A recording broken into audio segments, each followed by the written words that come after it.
நீங்கள் நம்ம என்ன பார்க்க போகிறோம்னா ஒரு ஐக்யூ ஃபோன், விவோ ஃபோன் இந்த மாதிரி மாடல் ஃபோன் வச்சிங்கன்னா இப்போ வந்து நம்மளுக்கு வந்து ஒரு அப்டேட் வர போகிறாங்க. என் ஃபோன் விவோ தான். விவோவில் வந்து Y31 மாடல். அந்த அப்டேட் வந்து ஆர்ஜின் OS கொண்டு வர போகிறாங்க. அது இப்போ நம்ம செல்லுக்கு அப்டேட் இருக்கா இல்லையான்னு பார்க்கறதுக்கு முதல்ல செட்டிங்ஸ் ஓப்பன் பண்ணி சிஸ்டம் அப்டேட் அதை கிளிக் பண்ணிக்கோங்க. கிளிக் பண்ணிட்டு இந்த வெர்ஷன் ட்ரெயினில் இருக்கா அதை கிளிக் பண்ணிங்கன்னா கீழே வந்து க்ளோஸ்டு பீட்டா சைன் அப் அப்படின்னு ஒன்று இருக்கும். இந்த OS அப்டேட்டுக்கு வந்து இந்த இந்த இதை தொட்டிங்கன்னா உங்களுக்கு வந்து அப்டேட் காட்டும். அப்படி அப்டேட் ஆயிடுச்சுன்னா உங்களுக்கு ஆர்ஜின் OS இன்ஸ்டால் ஆயிரும். அப்படி ஆகலைன்னா ஒரு விவோ கஸ்டமர்கிட்ட நான் கேட்டதுக்கு வந்து அவங்க வந்து 2026 ஏப்ரல் மாதம் அப்போ வந்து நம்மளுக்கு வந்து அப்டேட் கிடச்சிடும். நான் வந்து இப்போ குறிப்பிட்ட மாடல் வந்து உங்களுக்கு போகிறேன். இப்போ இதில் இருக்கிற குறிப்பிட்ட மாடலுக்கு இப்போ வந்து ஆர்ஜின் OS அப்டேட் வந்திருக்கும்.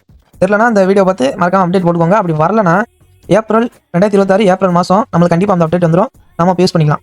எதுக்காண்டி இந்த அப்டேட் வந்தால் நல்லது நான் சொல்கிறேன்னா இது வந்து கொஞ்சம் ஸ்மூத்தாக இருக்கும். அது இல்லாமல் ஃபோன் கொஞ்சம் ஃபாஸ்ட்டாக இருக்கும். இப்போ வந்து Android 15 வந்து ஏற்கனவே ரொம்ப ஸ்லோவாக இருக்குன்னு சொல்லி இப்போ ஸ்மூத்தாக மாற்றிருக்காங்க.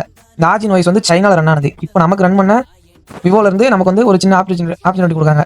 இது வந்து ரொம்ப ஸ்மூத்தாகவும் இருக்கும், ரொம்ப க்ளீனாகவும் இருக்கும், OS பார்க்கவே ரொம்ப நீட்டாக இருக்கும். அது இல்லாமல் நிறைய ஃபியூச்சர்ஸ் வேறு இருக்கும். அது வந்து எப்படி நம்ம சும்மா டெமோக்காண்டி என் செல்லுக்கு நான் அப்டேட் வரல, அதனால் இந்த ஒரு ஆப்பில் போட்டு ஒரு வெப்சைட்டில் வந்திருக்கேன். அதை கிளிக் பண்ணிங்கன்னா இதான் ஆர்ஜின் OS. ஃபிங்கர் பிரிண்ட்டு பார்க்க ரொம்ப ஸ்மூத்தாக இருக்கும். அது இல்லாமல் ஆப்ஸ் ஓப்பன் ஆகுறது எல்லாமே நீட்டாக இருக்கும். Thank you guys. அடுத்த வீடியோவில் பார்ப்போம். மறக்காமல் சப்ஸ்கிரைப் பண்ணியிருக்கோங்க.